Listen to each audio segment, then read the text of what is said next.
பிசாசு இருக்குதா இல்லையா நான் பார்த்தது இல்லையே, இப்படி ஒரு சம்பவம் அவங்களுக்குள்ள. அப்ப மலேசியால இருந்து ஒரு பாஸ்டர் என்ன செஞ்சாரு, எங்க மலேசியால ஒரு பாஸ்டர் இருக்காரு, அவரை கூப்பிட்டு உங்க சேர்ச்சில 3 நாள் 4 நாள் கூட்டம் நடத்தி பாருங்க, சரி உங்க சபையில பிசாசு இருக்கா துரத்துறாரா இல்லையான்னு சொல்லி இவர் சொல்லி இருக்காரு. இல்லாத சேர்ச்சி அப்படியே. ஆமா 2011 எனக்கு கொடுத்தாங்க.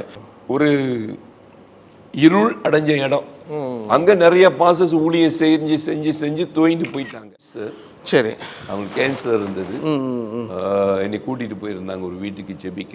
சரி, அப்போ நான் செபித்து கொஞ்சம் தண்ணீர் எடுத்து அவங்க வீட்டில் தண்ணி கேட்டேன். அவங்க தண்ணி கூட கொடுத்தாங்க ஒரு கப்பில். நான் ஜெபம் பண்ணி ஏசு ரத்தம் சொல்லி தண்ணி கொடுத்தேன். அவங்க இரும்புனாங்க பார்த்தீங்களா, மகதான் சொல்லாம எங்க போயிட்டாரு தெரியல. அப்ப இவர் செஞ்சு கொண்டிருந்த காரியம் அப்படியே ஸ்டாப் பண்ண உடனே அந்த ஸ்பிரிட் அவங்க மகள் கூட வந்துட்டது. அப்ப அந்த மகளுக்குள்ள வந்தோம்னா அந்த பிள்ளை தானா கத்தியை எடுத்து கையை வெட்டும், கையை வெட்டி எடுத்து நாக்கில் அப்படியே நக்கும். காதல சொல்லி மனம் திரும்பி ஜெபிக்க ஆரம்பிச்சோம். அப்ப ஜெபிக்கும் பொழுதுதான் பெரிய பெரிய ஏஞ்சல்ஸ் அப்படியே ஏதோ ஒண்ணு வயிற்றிலிருந்து வெளியே வந்தது, வெளியே வராம இங்க வந்து நின்றுட்டு இந்த இடத்துல லேசா அப்படி தட்டுனேன், அப்படியே ஆணி வந்து விழுவுது. பைபிள் ரிவ்யூ சேனல்ல உங்களுடைய சாட்சிகளையும் ஊழிய அனுபவங்களையும் பகிர்ந்து கொள்ள விரும்புனீங்கன்னு சொன்னால் எங்களுடைய வாட்ஸ்அப் நம்பர் கான்டெக்ட் பண்ணுங்கள். அது மட்டும் இல்லாமல் நீங்கள் ஃபாரினில் இருக்கீங்க அப்படின்னா உங்களை ஜூம் ரெக்கார்டிங் எடுக்கிறதுக்கும் நாங்கள் ரெடியாக இருக்கோம். ஸோ நீங்களும் எங்களை கான்டெக்ட் பண்ணலாம். உங்களுடைய வாட்ஸ்அப் நம்பர் 8428196238. இந்த வாட்ஸ்அப் நம்பருக்கு உங்கள் டீட்டெயில்ஸ்லாம் அனுப்புங்க. நிச்சயமாக உங்களுடைய அனுபவங்கள் பலருக்கும் விசுவாசத்தையும் பக்தி விருத்தியும் தூண்டுங்கிறத சந்தேகம் கிடையாது. என் கையில் இருக்கக்கூடிய இந்த நீதிமொழிகள் என்ற புத்தகம் வந்து மிகவும் சிறப்பு வாய்ந்த ஒன்று. இன்னும் சொல்லப்போனால் உலகத்திலே முதல் முறை அந்த புத்தகத்தை வெளியிட்டிருக்காங்கன்னு சொல்லலாம். நீதிமொழிகள் 915 வசனங்கள் இருக்குது. இந்த 915 வசனங்களும் பெரியவர் முதல் சிறியவர் வரைக்கும் நன்றாக புரியும் விதத்தில் கையிலே வரையக்கூடிய ஓவியரை கொண்டு கார்ட்டூன்ஸ்லாம் வந்து வரைஞ்சிருக்கிறாங்க. இது பல வருடங்கள் பல லட்சங்கள் செலவு பண்ணி ஜான் அண்ட் ஜாஸ்மின் ஃபேமிலி வந்து உருவாகிருக்காங்க. இது எல்லார் வீட்லையும் கிடைக்கணும், எல்லா பிள்ளைகளுக்கும் எல்லா பேர பிள்ளைகளுக்கும் இது கிடைக்கணுங்கிற விதத்தில் எந்த விதமான லாபம் நோக்கம் இல்லாமல் வெறும் 150 ரூபாயும் ப்ளஸ் 50 rupees கொரியர் சார்ஜ் மூலமாக இதை வந்து கொடுக்குறாங்க. இந்த புத்தகம் உங்களுக்கு வேணும்னு சொன்னால் இந்த ஸ்க்ரீனில் பார்க்குற நம்பருக்கு கான்டாக்ட் பண்ணுங்கள்.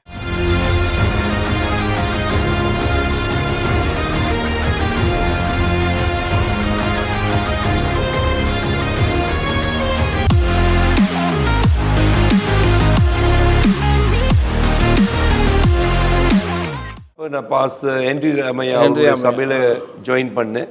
அவங்களுடைய எல்லா சபைக்கும் என்னை அனுப்புனாங்க. அதிகமா டெலிவரிஸ் ஊழியம் செய்வேன். 2 வருஷம் அவங்க ஊழியம் செய்ய சொன்னாங்க. பிறகு பாஸ்டர் என்ன சொன்னாரு, நீங்க என்ன செய்யுங்க, இங்க மட்டும் இல்ல, அப்போ உங்க ஊழியத்தை அவங்க பாக்குறாங்க, என்னை பாக்குறாங்க. அப்ப என்ன செஞ்சாங்க, உனக்கு வெளியே அழைப்பு வந்தாலும் நீ போ, உன் ஊழியம் உள்ளுக்கு மட்டும் வேண்டாம், வெளியே அழைச்சா போங்கன்னு சொல்லி அப்படி அவர் எனக்கு அனுமதிச்சார். அப்ப எனக்கு அப்ப அந்த காலகட்டத்துல வாட்டி எனக்கு லண்டன்ல ஒரு அழைப்பு கொடுத்தாங்க. அப்ப அந்த லண்டன்ல அழைப்பு கொடுக்கும் பொழுது ஒரு பாஸ்டர் அங்க போயிருக்கும் பொழுது பிசாசை பத்தி பேசிக்கிட்டாங்க. ஆமா, அவ பிசாசு இருக்குதா இல்லையா நான் பார்த்தது இல்லையே, இப்படி ஒரு சம்பவம் அவங்களுக்குள்ள. அப்ப மலேசியால இருந்து ஒரு பாஸ்டர் என்ன செஞ்சாரு, எங்க மலேசியால ஒரு பாஸ்டர் இருக்காரு, அவரை கூப்பிட்டு உங்க சேர்ச்சில 3 நாள் 4 நாள் கூட்டம் நடத்தி பாருங்க, சரி உங்க சபையில பிசாசு இருக்கா துரத்துறாரா இல்லையான்னு சொல்லி இவர் சொல்லி இருக்கிறார். சரி, அவருக்குள்ள ஒருவேளை 2 பேத்துக்குள்ள ஒரு சேலஞ்ச் எனக்கு தெரியாது. பட் ஒரு காலகட்டத்துல என்னையும் ஒரு 5 நாள் கூட்டத்துக்கு கூப்பிட்டாங்க. சரி, ஓ சடனா கூப்பிடுறாங்க. அவன் திடீர்னு கூப்பிடுறாங்க, லண்டனுக்கு கூப்பிட்டாங்க. அப்பதான் லண்டன் போறீங்க? அப்பதான் முதல் வாட்டி லண்டனுக்கு போறேன். அந்த மீட்டிங் எப்படி? அந்த கூட்டம் வந்து ரொம்ப அருமையா இருந்தது. சரி, ஓகேங்களா. அங்க போய் நிறைய பிசாச துரத்தினேன். பார்க்காதது என்ன சொல்றாங்க, சவால் விட்டாங்க. அவங்களுக்கு ரொம்ப ஆச்சரியமா இருந்துச்சு. அவங்க சொன்னாங்க, நான் பிசாசை பார்த்தது இல்லையே, இந்த மாதிரி நான் துரத்துனதே இல்லையே அப்படின்னு சொன்னாங்க. அப்ப அவங்க தான் என்ன செஞ்சாங்க, என் கூட்டத்தை பார்த்து என் டிக்கெட்டை மாத்தி அவருடைய ஜெர்மனுக்கு என்னை அனுப்புனாங்க. அங்க போங்க, என்னை அங்க அனுப்புனாங்க, ஜெர்மனுக்கு அனுப்புனாங்க. அப்ப அங்க போனா அங்க கூட்டம் வித்தியாசம் நடந்த உடனே அவங்க என்னைய நோர்வேக்கு அனுப்புனாங்க. இப்படியே அனுப்பி அனுப்பி அனுப்பி அதான் 2007 முதல் பிரயாணம். இன்ன வரைக்கும் ஒரு 67 தேசம் நான் போயிருக்கேன். அதிகமா டெலிவரி சொல்லி தான் நான் 2007 ஆரம்பிச்ச அந்த ட்ரிப் 67 நாடுகள், 67 தேசம். ஓ சூப்பர் சூப்பர் சூப்பர். ஸோ அதுக்கப்புறம் அப்படியே நீங்க போறீங்க, இங்க சுவிசேஷரா இருந்து வெளி மீட்டிங்லாம் போறீங்க. சபை எப்படி ஆரம்பிக்கிறீங்க? ஆக்சுவலி தமிழ் எங்களுடைய கிரேஸ்ல வந்து பெரிய சபையா இருக்குனால சைனீஸ் சபை இருக்குது, பஹாசா, ஆங்கில சபை இவங்களுக்கு எல்லாத்துக்கும் ஒரு சூப்பர்வைசர் இருப்பாங்க. Okay okay. ஏன்னா 35 சபை பெரிய பாஸ்டர் எல்லாம் பார்த்துக்க முடியாது. இந்த 35 சபைக்கு மேல ஒரு பாஸ்டர் இருப்பார், ஒரு சீனியர் பாஸ்டர் இருப்பார். சரி. ஆமா, அவரு தான் அதுக்கு பொறுப்பாளி. அப்ப இந்த 35 சபை பாஸ்டர்ஸ் எல்லாம் அவங்கவுங்க சபையை நடத்திக்கிட்டு அவங்கவுங்க வட்டாரத்துக்குள்ளதான் போய்கிட்டு இருப்பாங்க. சரி. அப்ப நான் ஒண்டி தான் என்ன செய்கிறேன், வெளியே இவங்க சேர்ச்சுக்குள்ளேயும் போறேன், வெளியும் போயிட்டு வந்துகிட்டு இருக்கனால இங்க அந்த அந்த சூப்பர்வைசரா இருந்த அந்த பாஸ்டர் வந்து ஸோ இவன் வெளியே போய்கிட்டே இருக்கான் ஒரு ஆளு, இவனை மடக்கி போடுவேன்னு சொல்லி தான் எனக்கு என்ன செஞ்சாங்கன்னு சொன்னா மந்திங்ல ஒரு சேச்சை தூக்கி கொடுத்தாங்க 2011. அங்க ஆளே இல்லை. என்கிட்ட கொடுத்த உடனே நான் சொன்னேன், பெரிய பாஸ்டர்கிட்ட போய் சொன்னேன், பாஸ்டர் இந்த பாஸ்டர் இப்படி சொல்றாரு, ஆனா நீங்க என்னை கூப்பிடும் பொழுது நீங்க இப்படி எனக்கு சொல்லலையே. சரி. எனக்கு உங்களுக்கு உள்ள ஒப்பந்தம் என்ன? நான் மிஷன் பகுதியில் தான் இருக்கிறேன். ஒப்பந்தம் அவர் சொன்னாரு, உன் மனைவி பாஸ்டர், உனக்கு பிள்ளைங்க இருக்கிறாங்க, அவங்க அதை பார்த்துக்கிட்டோம், நீ உனக்கு அழைப்பு வந்தா நீ போன்னு சொல்லிட்டாரு. சரி சரி சரி. அப்ப என்னோட லைன் ஃப்ரீயா இருந்தது. அப்ப இவர் என்ன செஞ்சாரு, இவரு சூப்பர்வைசரா இருக்கனால என்னுடைய காரியம் நான் அவருக்கு சொல்ல வேண்டியது இருக்குது. ஓகேங்களா? அப்ப அந்த சூழ்நிலையில என்ன செஞ்சாங்க, அதிகமா ஒரு சேச்சை கொடுத்தாங்க. இவரை கொடுத்தா இவன் அதிகமா போக மாட்டான், அதெல்லாம் ஆளே இல்லாத சேச்சு. அப்படி. ஆமா, 2011 எனக்கு கொடுத்தாங்க. ஒரு இருள் அடைஞ்ச இடம், அங்க நிறைய பாசஸ் ஊழியம் செஞ்சு செஞ்சு செஞ்சு தோய்ந்து போயிட்டாங்க. சரி. இப்ப அந்த சபையை வந்து கிரேஸ்கில எடுத்துட்டாங்க, அந்த பாசரை வேற ஒரு சேர்ச்சுக்கு அனுப்பிட்டாங்க. இப்ப நிறைய பேர் போய் போய் போய் பில் பண்ண முடியாம இப்ப இவர் என்னைய தூக்கி அங்க போட்டுட்டாரு. யாரு? சூப்பர்வைசர். அங்க போட்டுட்டு அந்த சபைக்கு நீங்க. ஆமா, அந்த மாதிரி நாங்க அந்த ஊழியத்தை சந்தோஷமா செய்தேன். அப்ப நாங்க ஒரு 10 பேர் போனோம், அங்க ஒரு 15 பேர் இருந்தாங்க. அங்க ரொம்ப ஏழ்மையான ஒரு குடும்பம். அப்படிப்பட்ட நிலைமையில இருந்து நாங்க தொடர்ந்து ஜெபிக்க ஆரம்பித்தோம். அப்படி 4 வருஷத்துக்கு 80 பேர் கிட்ட வந்துட்டாங்க. 4 வருஷத்துல 4 வருஷத்துக்கு 80 பேருக்கு மேல வந்து இடமே பத்தாத அளவுக்கு போயிட்டு அந்த இடத்துல ஃபுல் ஆயிடுச்சு. அந்த இடத்துல ஃபுல் ஆயிடுச்சு. அந்த இருக்கிற இடத்துக்கு அவ்வளவுதான் உட்கார முடியும். சரி சரி. ஓகே. நம்ம என்ன செஞ்சோம்னு சொன்னா இந்த இடத்துக்கு மாறி வந்தோம். அங்க இருந்து 2015 தான் இங்க மாறி வந்தோம். இந்த பாஸ்டரோட அனுமதியோட தான் இந்த இடம் ஒரு காலியான ஒரு கட்டடம். சரி. இதான் இந்த இடத்த அவங்க செஞ்சு எனக்கு கொடுத்தாங்க. கிட்ட ஒரு 80,000 வெள்ளி மேல போட்டாங்க. இதால போட்டு எல்லாம் செய்து கொடுத்தாங்க. அப்ப இங்க வந்து ஆரம்பித்தோம். இங்க 2015ல வந்து ஆரம்பிச்சோம்.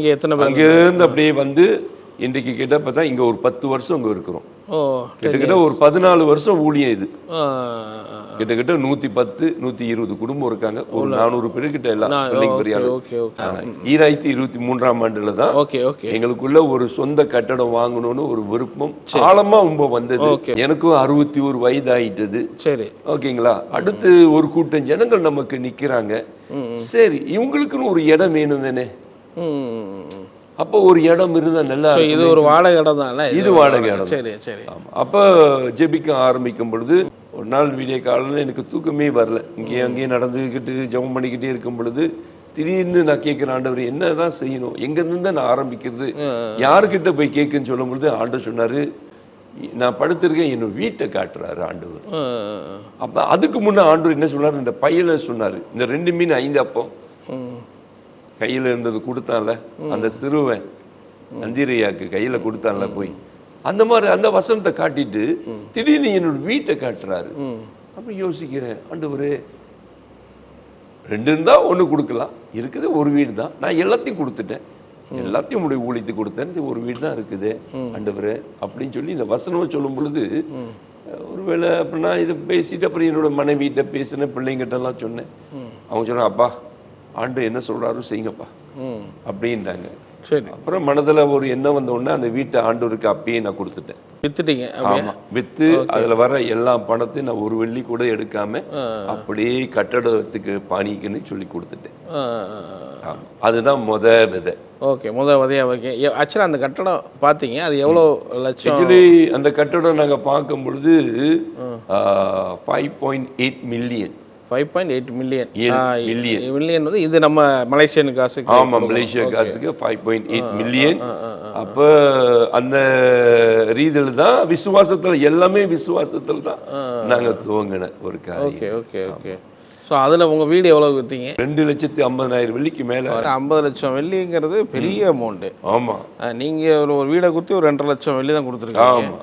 எப்படி இந்த மிராக்கல் நடந்துச்சு? இது வந்து இந்த miracle இது ஒரு சூப்பர் நேச்சுரலான ஒரு மிராக்கல் தான். அதுக்கு முன்னதான் 2000 ஏன்னா ஒரு 450 பேர் உள்ள சபை உள்ள இல்லை என்ன அதை நீங்கள் சொன்னீங்கன்னா ரொம்ப நல்லா இருக்கும். 2003லே நாங்கள் என்ன செஞ்சோம்னா இதெல்லாம் துவங்க ஆரம்பிச்சோன்னா ஒரு டின்னர் செஞ்சோம். ஓகே, பில்டிங் ஃபண்ட்காக ஒரு டின்னர் செஞ்சோம். 2023 தான் சொல்றீங்க. ஆமா, அதுல ஒரு டின்னர் செய்யும் பொழுது அதுல ஒரு 100,000 கிட்ட எங்களுக்கு அதுல ஒரு 1 lakh அதுல வந்தது, ஒரு 100,000 கிட்ட வந்தது. சரி, 1 lakh. பிறகு 2004ல ஒரு அதுக்கு அடுத்து ஒரு ஃபுட் அண்ட் ஃபேர் செஞ்சோம் கட்டடத்துக்காக. அப்ப அது செய்யும் பொழுது அதுல ஒரு 100,000 கிட்ட செலவு போய் வந்தது. 2005ல இந்த வருஷத்துல செய்யும் பொழுது இப்படி செய்யாம நம்ம என்ன செய்வோம், ஜனங்கள் விசுவாசத்துல வாக்கு பண்ணட்டும் அப்படின்னு சொல்லி தான் ஜனங்கள் வாக்கு கொடுத்தாங்க, வாக்கு பண்ணாங்க, கொடுத்தாங்க. அப்புறம் நிறைய எங்களுடைய காரை வித்து கொடுத்தோம். ஆமா, என்னோட காரை கொடுத்தேன். சரி, எல்லாரும் எங்க வீட்டுல உள்ளவங்க அதிகமா கொடுத்தாங்க. அப்புறம் சபை ஜனங்கள் எல்லாருமே அவங்களும் ஒரு பங்கு கொடுத்தாங்க. இப்படி செய்து கொண்டு இருக்கிற அந்த காலகட்டத்துல தான் நாங்க ஜெபித்த மாதிரியே இப்ப நீங்க பார்த்திருப்பீங்க, காட்டியிருப்பாரு அந்த கட்டடத்தை. அது 500 பேருக்கு மேல உட்காரலாம். நான் கேட்டது ஒரு 500 பேர் உட்கார இடம், ஒரு 100 பேரு கார் போடுற ஒரு இடம், விசலமான இடம். அது மாத்திரமில்ல, எல்லாரும் பார்க்கக்கூடிய இடம், எல்லாரும் வந்து போகிற ஒரு இடம் சொல்லி கேட்டேன். அதே போல அந்த கட்டடத்தை எங்களுக்காகவே வைத்திருந்தாரு ஆண்டவர். அப்ப நாங்க அதை போய் 10% முன்பணம் கட்டணும். 5,80,000 வெள்ளி கொடுக்குறீங்க. 10%னா 5,80,000 பே பண்ணோம். அப்ப எங்களுக்கு ஒரு டைம் கொடுத்தாங்க. நாங்க அந்த டைம்குள்ள நாங்க என்ன செய்ய வேண்டும் சொன்னா கிட்டத்தட்ட 2.9 மில்லியன் கட்டணும். சரி, பேலன்ஸ்ல 2.9 மில்லியன் நாங்க கட்டணும். ஆனா கொடுக்க டைம் வந்து எங்களுக்கு அவ்வளவு சீக்கிரம் பணம் வந்து கொண்டே இருக்குது. ஓகே ஓகே, வந்து கொண்டே இருக்குது.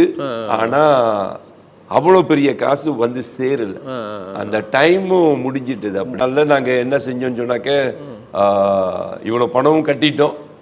ஓகேங்களா, கிட்டத்தட்ட ஒரு 700,000 கட்டிட்டோம். சரி, 7,100 கட்டிட்டோம்.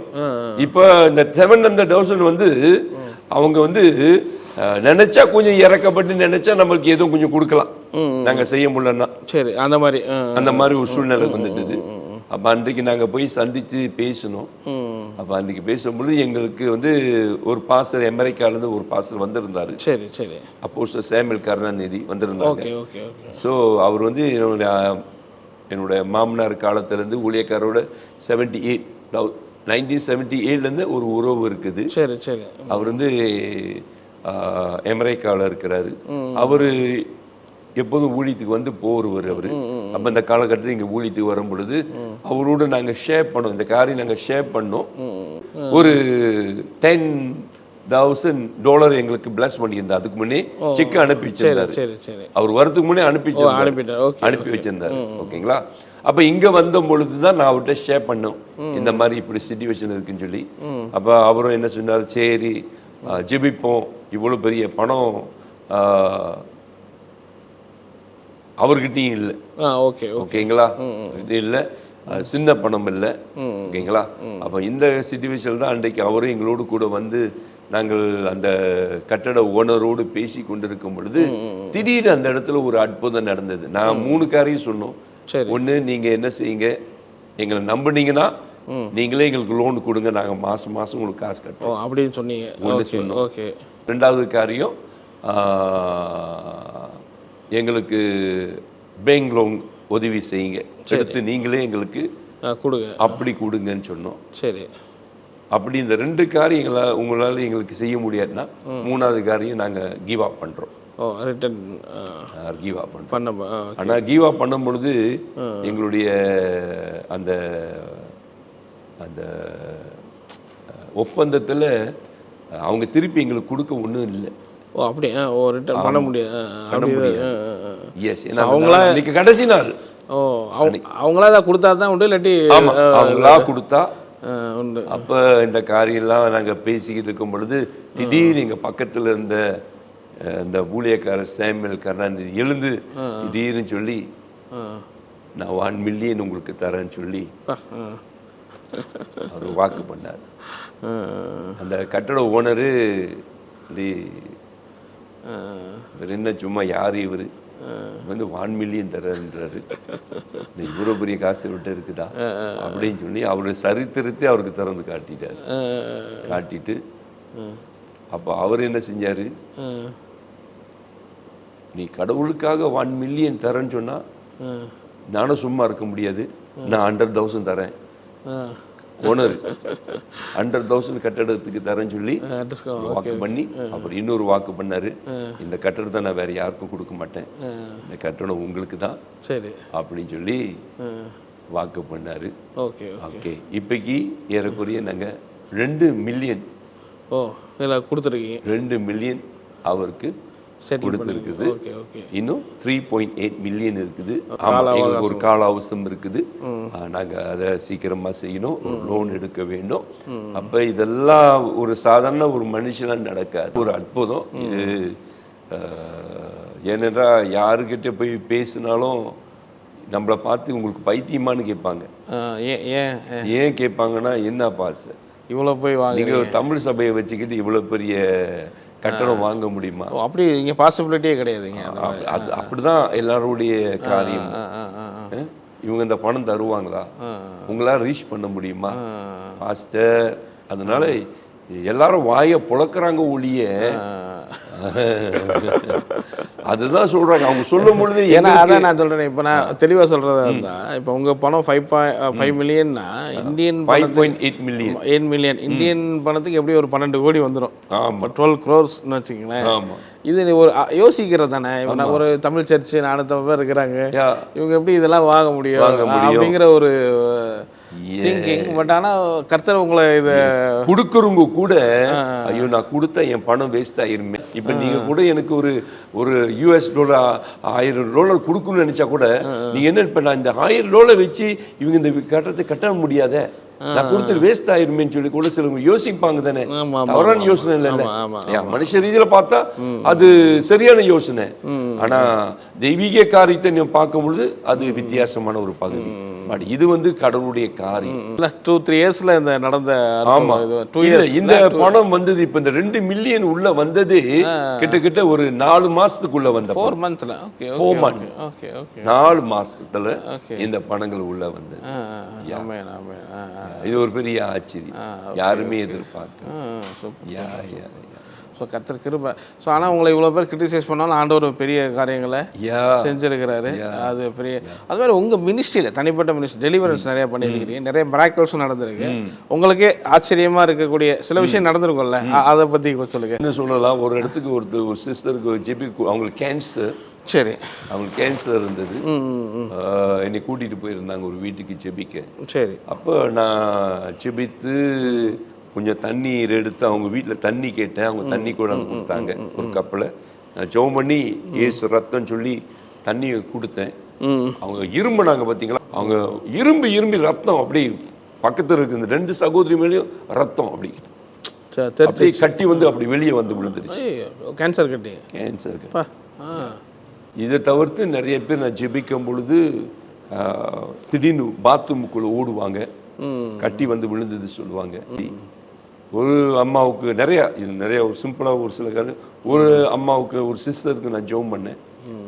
ஜெபம் பண்ணும் பொழுது அவங்க ஒரு குழந்தை வெளியாகல. ஆமாம் ஆமாம் ஆமாம், ஒரு குழந்தை வெளியாகிற போல ஒரு ஸ்பிரிட் அவங்களுக்கு அந்த இடத்த காயப்படுத்தி கிழிச்சிக்கிட்டு வெளியே போகுது. அவங்களாம் என் சேர்ச்சில் இருக்காங்க. பிள்ளைக்குள்ள என்ன ஒரு காரியம் சொன்னால், அவங்க அப்பா வந்து ஒரு நடு வீட்டில் ஒரு வைத்து அதுக்கு ஆட்டுடைய ரத்தத்தை கொடுத்து கொண்டே இருப்பார். திடீரென்று ஒரு நாள் அவங்க கணவன் மனைவிக்கு பெரிய சண்டை வந்து, ஒரே மகதான், சொல்லாம எங்க போயிட்டார் தெரியல. அப்ப இவர் செஞ்சு கொண்டிருந்த காரியம் அப்படியே ஸ்டாப் பண்ண உடனே அந்த ஸ்பிரிட் அவங்க மகளுக்குள்ள வந்துட்டது. அப்ப அந்த மகளுக்குள்ள வந்தோம்னா அந்த பிள்ளை தானா கத்தியை எடுத்து கையை வெட்டும், கையை வெட்டி எடுத்து நாக்கில் அப்படியே நக்கும். ரத்தத்தை இது வரைக்கும் வெட்டி இருக்குது. அப்படி அந்த ஒரு ஸ்பிரிட் இறங்கின உடனே அது அந்த மாதிரி செய்யும். அதே வெட்டி அதே நாக்கில் நக்கும். அப்ப இந்த மாதிரி இருந்த அந்த பிள்ளைக்கு அம்மா பார்த்துருக்காங்க. அப்ப அந்த பாட்டுல ஒரு ஊழியக்காரவங்க என்னை கூப்பிட்டாங்க. அப்போ அவங்க வீட்டுக்கு நான் போய் ஜெபம் பண்ணேன். அப்போ நான் ஜெபிக்கும் பொழுது தான் தெரிஞ்சிச்சு இந்த ஸ்பிரிட் அவங்களுக்குள்ள இருந்தது. கட்டி ஜெபம் பண்ணிட்டு வந்துட்டேன். அடுத்த நாள் என்ன செஞ்சிச்சு, இந்த பிள்ளை மருந்து குடிச்சிருச்சு. குடிச்சு வீட்டுக்கு பின்னால் விழுந்து ஆஸ்பத்திரி கொண்டு போகும் பொழுது பேச்சு மூச்சு இல்லை, கொண்டு ஐசியூல போட்டுட்டாங்க. அந்த நிலைமையில அந்த பிள்ளை தான் சொன்னிச்சு, என்ன சொன்னிச்சு, இயேசு வந்தாரு பாஸ்டர், இயேசு வந்தாரு. ஆமா, பழைக்கிறது ரொம்ப கஷ்டம் சொன்னாங்க, ஏன்னா ரொம்ப நேரமா அந்த பிள்ளை இருந்தது. ஆமா, இயேசு வந்தாரு, எனக்கு ஜீவனை தந்தாரு. அப்போ நான் ஹாஸ்பிட்டலில் போய் ஜெபம் பண்ணேன். ஆமா, அந்த மரண படுக்கையிலிருந்து ஆண்டவர் அந்த பிள்ளையை சுகமாக்கினாரு. அது ஒரு பகுதி. இப்போ கூட எங்க வீட்டு பின்னால இருக்கிறாங்க ஒரு ஃபேமிலி மெம்பர்ஸ், அசோக் சொல்லி, அவங்களுடைய மனைவியுடைய அக்கா மகன் ஒருத்தன், ஒரு பையனுக்கு இவனும் ஒரு நாட்கள்ல மருந்து குடிச்சிட்டாரு. சரி, டாக்டர் டைம் கொடுத்துட்டாங்க, பிழைக்க மாட்டான்னு சொல்லி. அப்போ நான் ஜெபம் பண்ணிட்டு வந்து வெளியே நிற்கிறேன். ஆண்டவர் சொல்றாரு, இப்போ போய் அவன் வந்து இயேசுவை ஏற்றுக்கொண்டவன், அவன் பேர் மேத்யூஸ். வெளியே நான் ஜெபம் பண்ணிட்டு வெளியே வந்து நிற்கிறேன். ஆண்டவர் என்கிட்ட சொல்றாரு, நீ போய் மறுபடியும் அவன் மேத்யூ கிட்ட சொல்லு, மனம் திரும்ப சொல்லு, நீ உன்னை அழிச்சுக்கணும் நீ நினைச்சது தற்கொலை பண்ணி தவறுன்னு சொல்லி மனம் திரும்புன்னு சொல்ல சொன்னாரு. திருப்பி மறுபடியும் நான் போய் அவனுக்கு காதல சொல்லி மனம் திரும்பி ஜெபிக்க ஆரம்பிச்சோம். அப்ப ஜெபிக்கும் பொழுதுதான் பெரிய பெரிய ஏஞ்சல்ஸ் அப்படியே வெள்ள உருவத்துல சுத்தி அந்த படுக்கையில நிக்கிறாங்க. டாக்டர் 2 நாள் தான் டைம் கொடுத்தார். மரித்திருவேன்னு சொன்ன அந்த பிரதர் உயிரோடு எழுப்பிட்டார். இந்த மாதிரி நடந்தது. 4-5 வருஷத்துக்கு முன்ன இங்க ஒரு ஃபேமிலியை கொண்டு வந்திருந்தாங்க. சரி சரி. அந்த சகோதரி வந்து ஜீவராணி அவங்க பேரு. அவங்க போகாத இடம் இல்லை, பார்க்காத மருத்துவம் இல்லை, கோயில்கள் இல்லை. இங்க யாரோ சொல்லி தான் இங்க கொண்டு வந்திருந்தாங்க. அவங்க இங்க கொண்டு வரும்பொழுது அவங்களுக்கு மனநோய் பிடிச்சதுனால அவங்க பைத்தியம் ஆயிட்டாங்க. அதனாலதான் அவங்க சொந்தமா பேசிக்கிறாங்க, சொந்தமா முடி விழிச்ச போட்டுட்டு வித்தியாசமா செயல்படுவாங்க. அவங்களுக்கு கொண்டு வரும் பொழுது, வெளியே கொண்டு வரும் பொழுது தூக்கி அப்படியே 2 பேர், இங்கிட்டு ஒரு ஆள் இங்கிட்டு ஒரு ஆள், அப்படியே தூக்கி கொண்டு வந்தவங்க. இந்த வாசல்ல வந்து காலை வச்ச உடனே அவங்க 2 பேர்த்த தள்ளி விட்டுட்டு நடக்க ஆரம்பிச்சிட்டாங்க. உடனே கையை வைத்து ஜெபிக்க ஆரம்பிச்சேன். கீழே விழுந்தாங்க. ஜெபிக்க ஜெபிக்க ஜெபிக்க ஏதோ ஒண்ணு வயிற்றிலிருந்து வெளியே வந்தது, வெளியே வராம இங்க வந்து நின்றுட்டு அப்படி ஸ்டாப் ஆயிட்டு. சரி. அப்புறம் அதோடு கூட நான் என்ன செஞ்சேன், ஜெபம் பண்ணி இப்படிதான் தண்ணி கொடுத்தேன். இந்த இடத்துல தண்ணி கொடுத்தேன், ஜெபம் பண்ண ஆரம்பித்தேன். இரும்புறாங்க. நான் இந்த இடத்துல லேசா அப்படி தட்டுனேன், அப்படியே ஆணி வந்து விழுவுது. ஒரு ஆணி வந்து விழுந்தது. ஆனா என் கண்ணுக்கு அது ஆணி மாதிரி தெரியல. நான் நினைச்சேன் கிளிப்பு நினைச்சேன், இந்த தலையில குத்துற ஒரு கிளிப்பு நினைச்சேன். அப்ப எனக்கு காலில் அப்படி தடவி பார்த்தா அது ஆணி. திருப்பி இரும்பினாங்க, திருப்பி வந்து விழுந்தது. 9 ஆணி, 1.5 இன்ச்சு ஆணி. ஆமா, அதே நேரத்துல அப்படி சுகமாயிட்டாங்க. இது பண்ணிருப்பாங்கன்றீங்களா? அதாவது ஒரு சகோதரி இன்னொருத்தவங்க அவங்களுக்கு மந்திர செய்வனை செஞ்சிட்டாங்க. அவங்க கணவரும் இந்து, அப்படியே விழுந்துட்டாரு. அவர் கழுத்துல போட்டிருந்த 5 விதமான தாயம் அப்படியே கழட்டி போட்டுட்டாரு. அந்த குடும்பம் அப்படியே விழுந்துட்டாங்க. ஆமா. சோ இந்த மாதிரி நிறைய காரியம் கர்த்தர் நிறைய. ஸோ மலேசியாவில் ஆச்சரியம் உங்களை பார்க்கறது. பேர் யாராவது கேட்டிருக்காங்களா? அவங்க பேரை வந்து மாற்றி வைக்க சொல்லி அது கேட்டிருக்காங்களா? பைபிள் ஸ்கூல் போகும்பொழுது கொஞ்சம் காலைல உங்கள்கிட்ட சொன்னதுங்களே, அங்கே போகும்பொழுது என்னை ஒரு பாஸ்டர் பார்த்து, ஏ கணேசா இங்க வா அப்படின்னு சொல்லி வடைச்சி பேசிக்கிட்டு இருந்தாங்க. அப்ப அவர் தான் சொன்னாரு, எனக்கு சரியா படல, இதோட சேர்த்து இன்னொரு பேர் கொடுக்குறேன் வச்சுக்கோ அப்படின்னு சொல்லிட்டு அவர்தான் எனக்கு வந்து ஏரன் சொல்லி எனக்கு அந்த பேரை சொன்னாரு. நான் என்ன செஞ்சேன், ஏரன் கணேசன் சொல்லி அந்த பேரை ஏன்னு நினைச்சோன்னா அதை விட்டுவிடக்கூடாது. அது இன்னைக்கு நான் நிறைய தமிழ் வீடுகளுக்கு போகும் பொழுது நிறைய பேருக்கு சுவிசேஷம் சொல்லும் பொழுது என் பேரை சொல்லும் பொழுது அவங்களுக்கு ரொம்ப ஆச்சரியமா இருக்கு. இப்ப 2 நாளைக்கு முன்ன கூட ஒரு வீட்டுக்கு கூட்டிட்டு போனாங்க. நான் பேரை சொன்ன உடனே அவங்க அப்படியே ஆமா உங்க பேர் கணேசனா, நீ கோயில் பூசாரி குடும்பத்துல பிறந்தவரா, அப்புறம் எப்படி ஏன் இயேசு ஏற்றுக்கொண்டீங்க அப்படின்னு கேட்க ஆரம்பிக்கிறாங்க. பாத்தீங்களா? அப்ப இது வந்து இந்த பேர் வந்து உதவியா இருக்கு, நிறைய பேரை ரீச் பண்ணதுக்கு உதவியா இருக்கு. பார்க்குற நேயர்களுக்கு நீங்கள் என்ன சொல்ல விரும்புறீங்க? நிறைய பேர் நேயர்களுக்கு நான் என்ன சொல்றேன்னா, இயேசு ரொம்ப நல்லவர். யா, ஓகே, அவர் ரொம்ப அன்பானவர். ஓகே, எஸ், அவர் செய்த நன்மைகளை நம்ம நிச்சயமா எல்லாருக்கும் பகிர்ந்து கொள்ளணும். ஓகே, பகிர்ந்து கொள்ளணும். கடவுளுக்கு எல்லாரும் ஊழியம் செய்யணும். ஆண்டவர் அழைத்தாதான் ஊழியம் செய்யணும்ட்டு அப்படி இருக்கக்கூடாது. யாரெல்லாம் இயேசு அறிந்து கொண்டுமோ அவருக்கு நம்ம எதையாச்சும் ஒன்று செய்யணும். குடும்பமா ஊழியம் செய்யணும். யா, இப்போ நாங்க குடும்பமா தான் ஊழியம் செய்யணும். இப்போ என் கூட பிறந்தவங்க 10 பேரும் குடும்பமா ஊழியம் செய்யணும். ஓகே, ரொம்ப நன்றி பாஸ்டர். உங்கள் நேரத்தை ஒதுக்கி எங்களுக்கு பொறுமையாக இவ்வளோ உங்கள் சாட்சியையும் அனுபவத்தையும் சொன்னீங்க. ரொம்ப நன்றி. தேங்க்யூ, ரொம்ப நன்றி. Thank you, God bless you. உங்களுடைய Eden TV Bible review channel only YouTube பிளாட்ஃபார்மில் மட்டும் கிடையாது, இன்னும் நிறைய விதமான சோஷியல் மீடியா பிளாட்ஃபார்மில் இப்போ புதுசாக நம்ம ஜாயின் பண்ணியிருக்கோம். ஸோ ஃபஸ்ட்டு வந்து பார்த்தீங்கன்னா ஸ்பாட்டிஃபைல வந்து பார்த்தீங்கன்னா நம்ம ஆடியோவை அப்லோட் பண்ணுறோம். நீங்கள் ட்ராவல் பண்ணும்போது அழகாக நான் ஸ்டாப்பாக கேட்டுக்கிட்டே போகலாம். ஸோ அதே போல் வாட்ஸ்அப் சேனல். ஸோ இந்த வாட்ஸ்அப் சேனலில் நிறைய ஃபோட்டோஸ், பைபிள் வேர்ட்ஸ், நிறைய ஷார்ட்ஸ், வீடியோஸ்லாம் அப்லோட் பண்ணுறோம். ஸோ அதே போல் இன்ஸ்டாகிராம், ஃபேஸ்புக் ரெண்டுலேயுமே ஷார்ட்ஸ் அண்ட் ரீல்ஸ்லாம் வந்து நம்ம பண்ணிகிட்டே இருக்கோம். நிறைய ஃபோட்டோஸ் நம்ம அப்லோட் பண்ணிகிட்டே இருக்கோம். ஸோ யூடியூப்பில் வரக்கூடிய நிறைய மிஸ் பண்ண இதெல்லாம் வந்து இந்த சோஷியல் மீடியா பிளாட்ஃபார்மில் நம்ம கொண்டு வந்துகிட்டே இருக்கோம். ஸோ இந்த சோஷியல் மீடியா பிளாட்ஃபார்மில் நீங்கள் ஃபாலோ பண்ணணும் அப்படின்னா கீழே இருக்க வீடியோ டிஸ்கிரிப்ஷனில் ஒவ்வொரு சேனலுக்கான லிங்க் கொடுத்துருப்போம். அது மூலமாக நீங்கள் ஃபாலோ பண்ணிக்கலாம். ஸோ அதே போல் ஒவ்வொரு வீடியோ கீழே உள்ள கமெண்ட் செக்ஷனில் ஃபஸ்ட்டு நம்ம கமெண்ட்டை பின் பண்ணியிருப்போம். அந்த வீடியோ லிங்க் மூலமாகவும் நீங்கள் ஃபாலோ பண்ணிக்கலாம். God plus.